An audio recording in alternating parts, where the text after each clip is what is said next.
So last time we saw about Docker introduction in the last classes.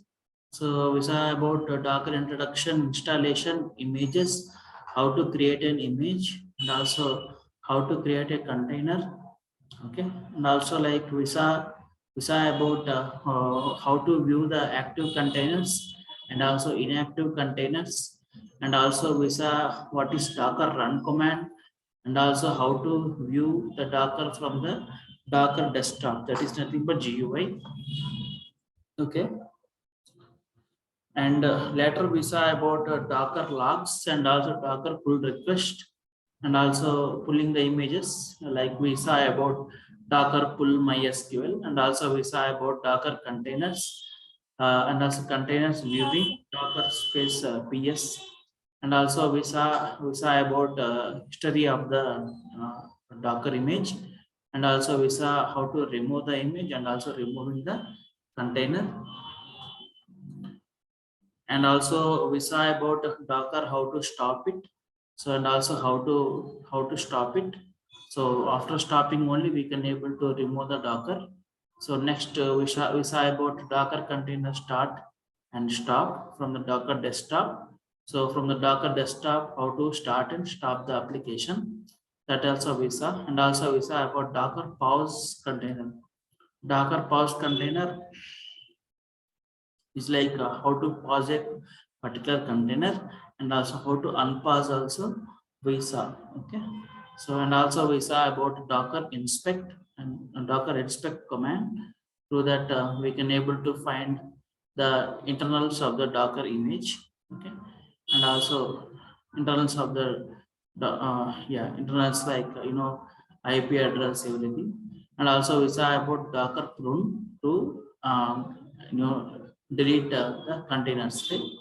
Inactive containers. And also we saw about like how to list the containers, and also we saw about what is a Docker system, the system commands, like what how much space is available in the Docker, that also we saw, right?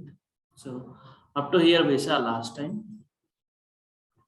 And also in the last class we saw about Docker networking commands, like how to create the network by default bridge. And also we have like inspect Docker network inspect, and also we saw how to communicate from the one container to other container. Okay, these are the several things we saw in the Docker, right? Hello. Awesome. Okay. Okay, so next we will move on to the next topic, that is nothing but Kubernetes.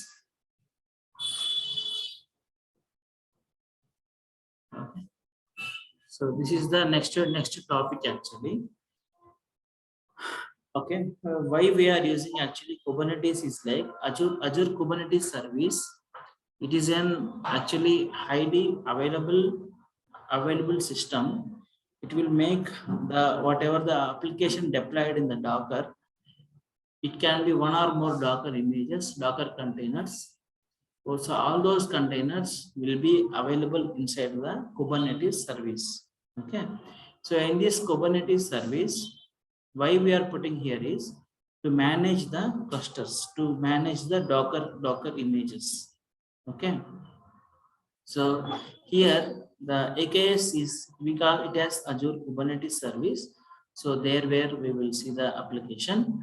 So Azure Kubernetes service is highly available and secure, and also fully managed Kubernetes service. Means it will only manage the resources on its own.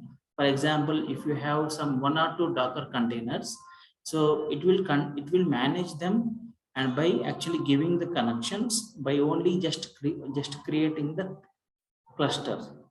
Okay, so as on today, so there are 36 regions. This is like, I mean, around 36 major countries it is available, Azure Kubernetes service. And also like when compared to other cloud providers, AKS is one which is available at the highest number of regions. Yeah, it is mostly actually I mean across the globe. and also will be able to run any type of workload. So it can able to run any type of applications like Windows based application like .NET apps, and also Linux supported application like Java, IoT device deployment, and also management on demand, machine learning model training with AKS. Okay, these are the different things the Azure Kubernetes service will do. Okay, so this Azure Kubernetes service is used to manage the nodes. In the nodes, we will have actually Docker containers. Okay, so next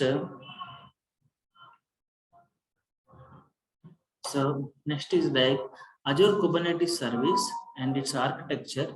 It will look like this. Okay, it will have one master.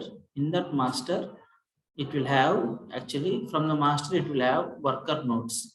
In each worker node, we will have Docker containers and also kubelet and also kube proxy. These are actually which is are the internals of the node, nodes actually. And the master can have the worker nodes. These worker nodes can have actually dockers. Okay, it have its own docker and kubelet and also kube proxy. And yeah, let me go in detail here.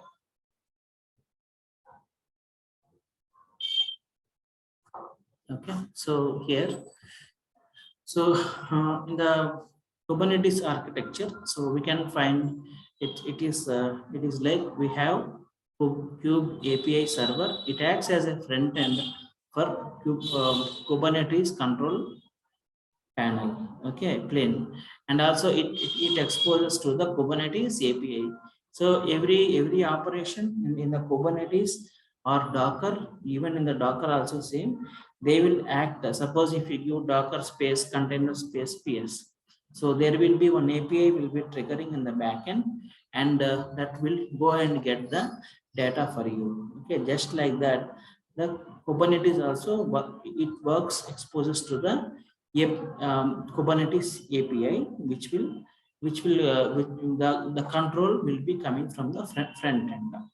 Actually, here we have command line tools like kubectl and users, and also even master components like scheduler, control manager, etcd, or worker nodes, and also worker node components like kubelet. Everything talks with the API server. Even whatever the worker node or master node components, whatever the components are there, they will be talking with the API server and for getting the data. Okay, so next is like etcd.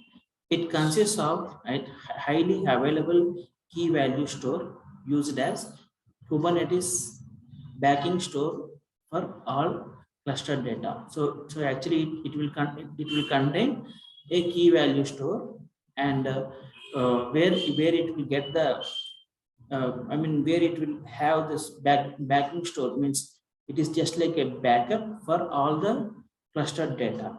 Mostly whatever the clustered data you are having, this etcd will be containing. It stores all the master and also worker node information.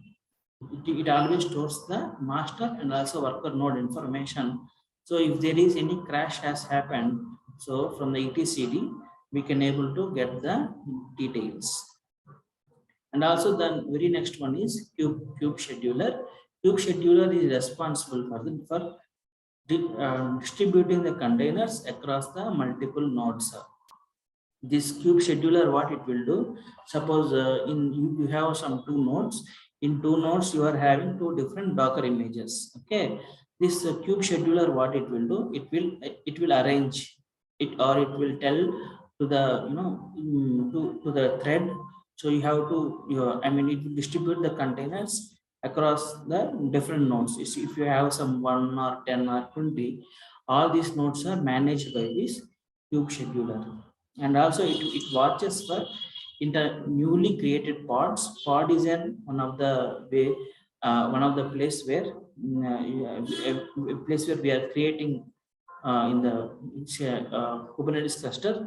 So with this, it watches for newly created pod with no assigned node.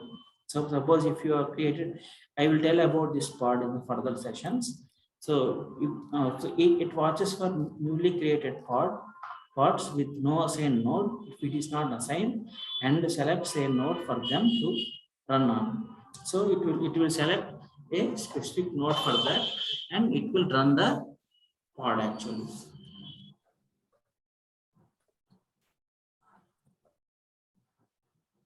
So this Kubernetes, one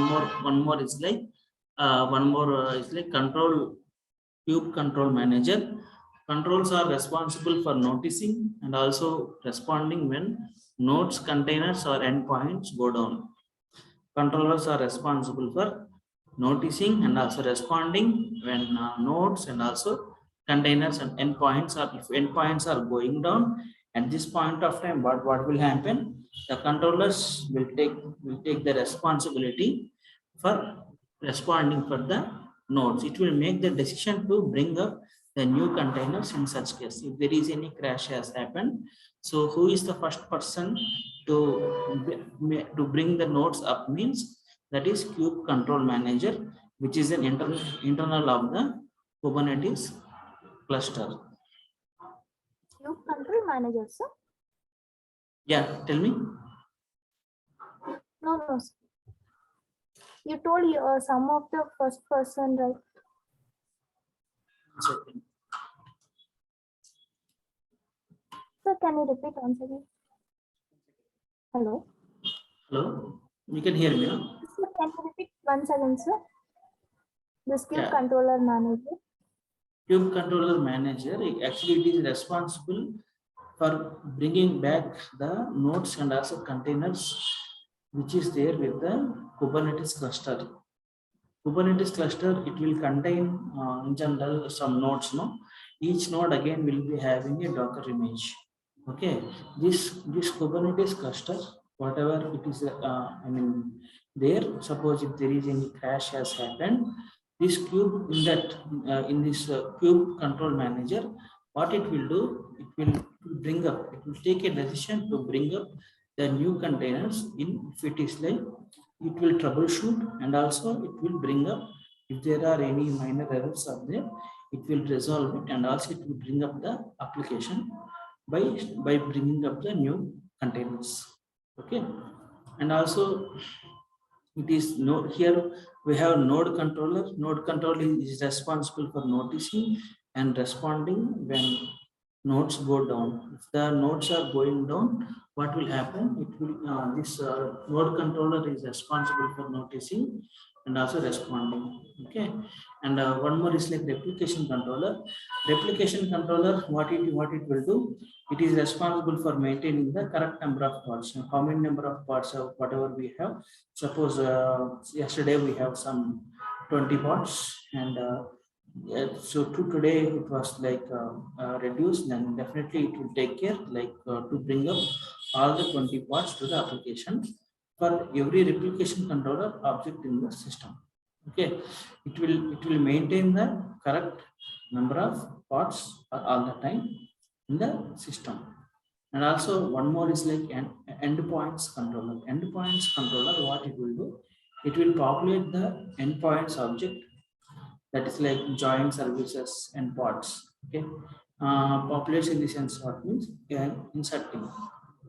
So it will go and get, you know about endpoint. Endpoint means some kind of API or some uh, applications data, some other applications data in the format of a JSON, or actually in the format of it, any data is called as an endpoint. So this endpoints controller, what it will do, it will go and insert the data to the services or pods in the Kubernetes cluster. So very next one is like service account and also token controller. It creates by default accounts and also API access for new namespace. These are all will be there in kubectl. Everything will be there in one namespace. Okay, this service account and token controller are actually responsible for actually accessing the um, API access for new namespaces. If suppose you have created a new namespace, in those cases, what will happen? It will create by default uh, the account, and also it will give the API access for them. Okay, you are getting me now. Awesome. So these are theory, ma. These are theory. Okay. Suppose you will get a question regarding what is a kube control manager. So we have to explain, like, kube control managers are responsible for notifying.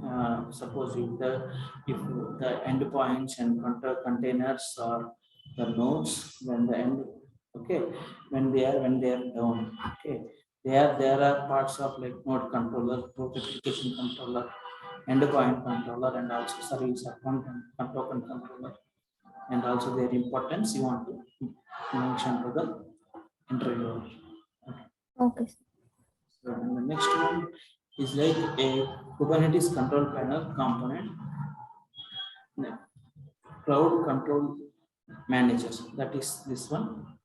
Okay, this cloud control manager, what it will do, it will it will embed the cloud specific control. But suppose based on the cloud, in the cloud you will have different virtual machines or different different instances. To manage them, we are going to use cloud control manager. Okay, it only runs the controllers that are specific to your cloud provider.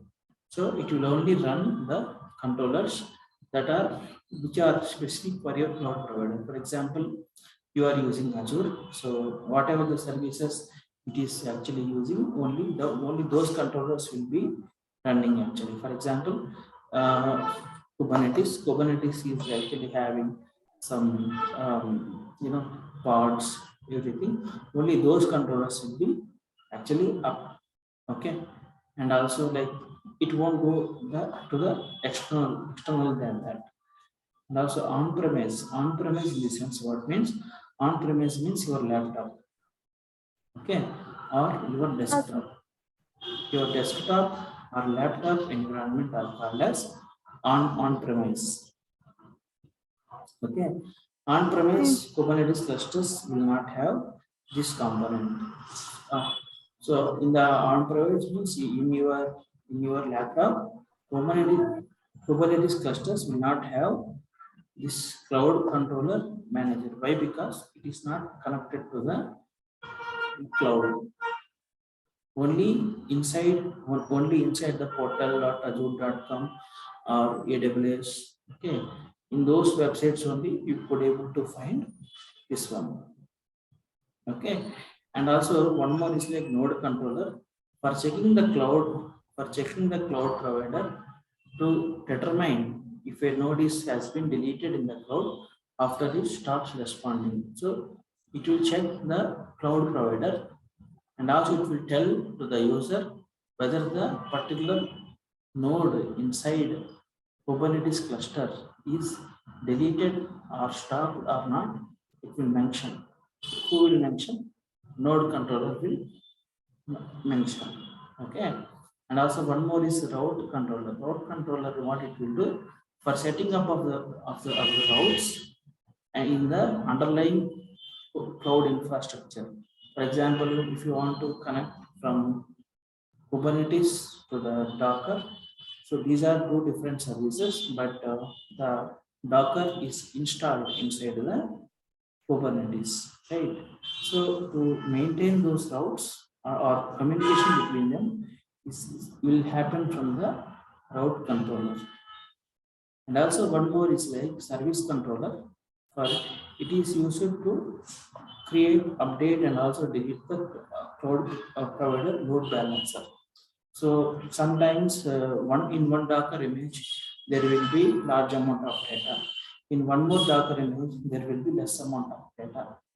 So it will manage the data. Suppose if it is going beyond the threshold or beyond some point, this service controller will manage those with the load balancer. Okay, you are understanding. I'm understanding. Okay. So next, then the first I showed you in the architecture worker node, if you remember. So there we saw this diagram, kubelet and also kube proxy.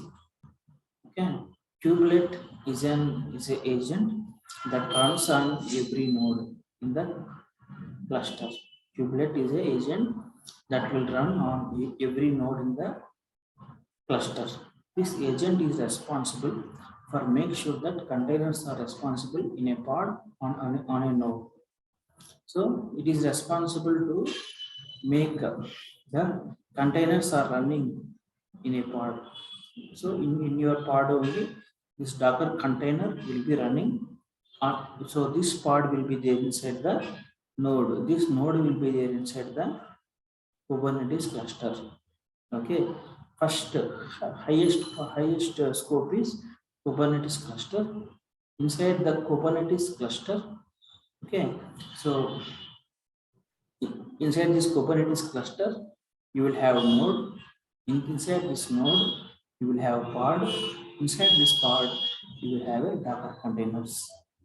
Okay, that is the flow. That is the highest scope to the least scope of data flow, or not data flow. It's like the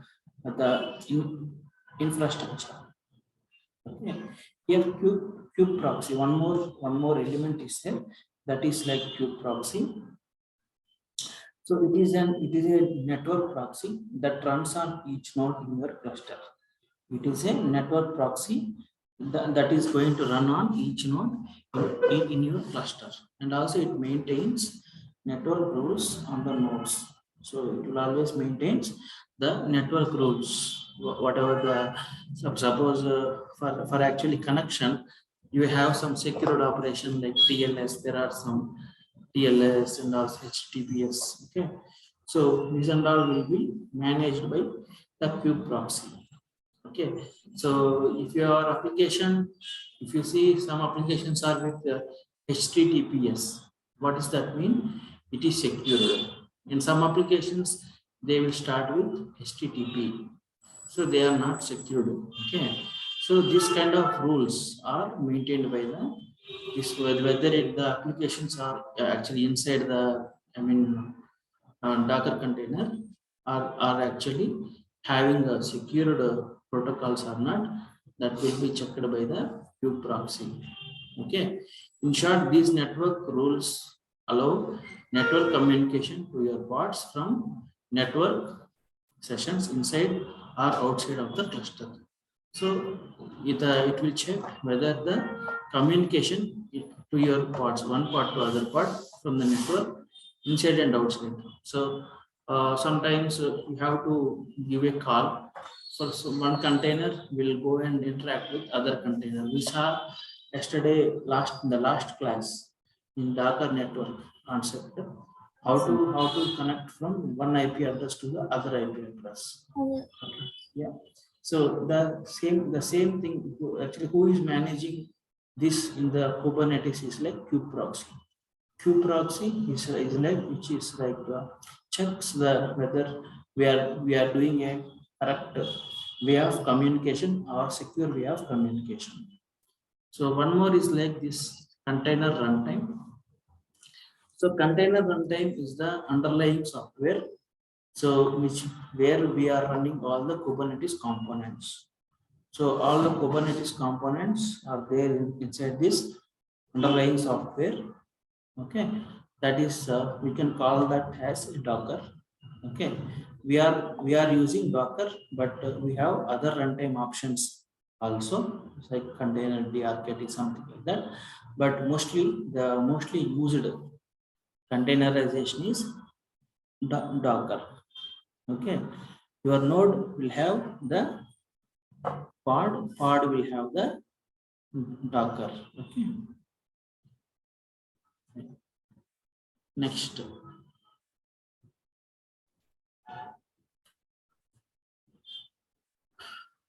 So, okay. Okay, fine. I think I will. These are about architecture and also nodes, how and also master node and also yeah, and also master node. It's totally based on theory, right? It's totally based on Theory. not theory. This is under practical only. I just told the theory only, but this is an internals. These are internals, but we will see them practically. Okay. Okay. So, I think, okay. This is the theory for to make you understand about architecture. The guy who is interviewing, he will first ask what is Kubernetes architecture. So you have to mention this kind of diagram, or you have to tell him cube Totally, cube I need API to server. explain the architecture, right? So, Yeah, yes. You will expect to tell Cube API server etcd, which is like holding, storing the data, and Cube scheduler, which will assign the jobs for the nodes, and also in the node kubelet and also kube proxy container. So in the kubelet, where actually we are having the each node will have one kubelet and also one kube proxy. So, and also it will have the container runtime like Docker. This and all you have to explain to him. Okay. This is a theory, but there is practical. Okay. So,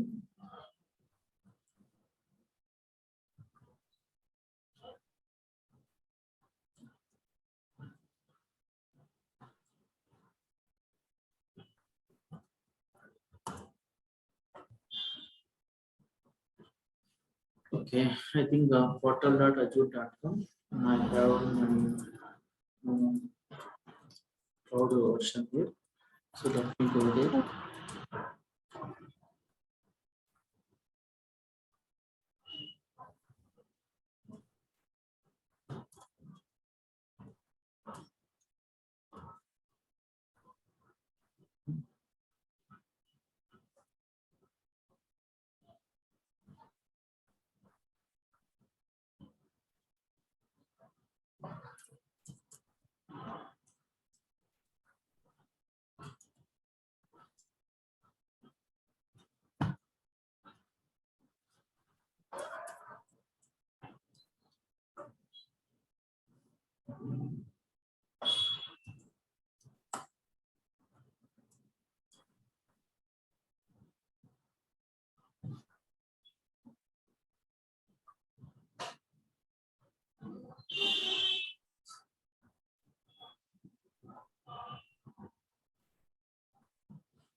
One second. I think not Java. Some other there is there.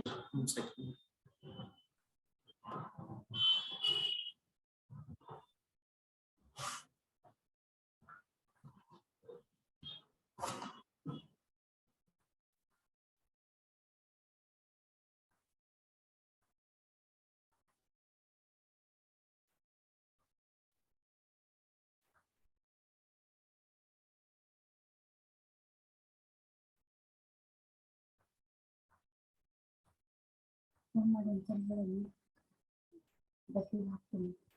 mm,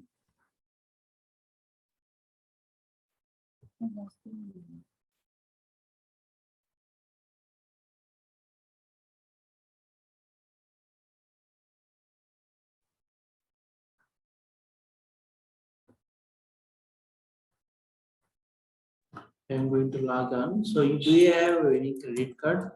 So, if you have credit card, you can subscribe for a free version in Zoom. Okay. okay. You can subscribe for a free version. Uh,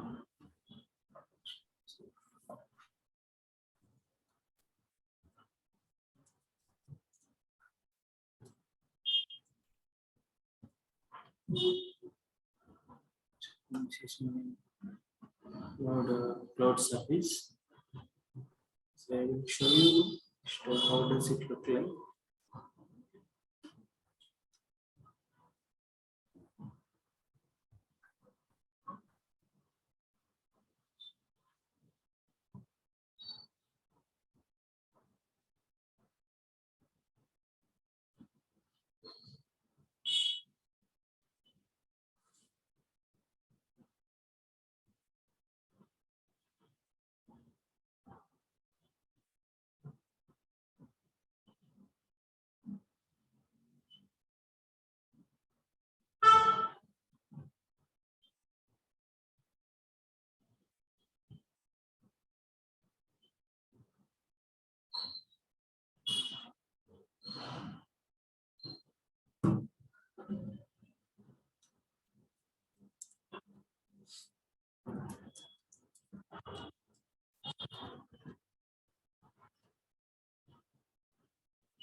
So this is how you can log in.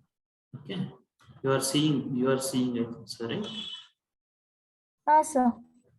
Okay, so I created this Azure cluster. So okay, so you have to go to the first. Initially, it will show you like this. Okay, initially it will show you this screen. Okay, once you log on to the portal.azure.com. Okay, so there you will have different services in this cloud. You will have different actually services. So, for example, like app service, virtual machines, okay, SQL server, and also for storage. What are the different services are there? General compute. How does so there are many things, virtual machines, and also where you can install the data. SAP HANA, and also we have the different start services and help. Web also we have like Power Platform, API management services, something, and also storage. Anyhow, we have database, and for the UI development, your mobiles we have like app services and also containers. Yeah, here we have like Azure, Red Hat, OpenShift. Okay, so and also we have databases. Databases are there, SQL and also Synapse Analytics and Azure SQL, Azure Cosmos DB. Like this, there are many this cloud environment. Okay, so okay, so now Yes. yeah, so you can go for home by clicking here. So next, if you want to create an Kubernetes service, so I will tell you the options here. So first, you have to do inside and create new Kubernetes cluster.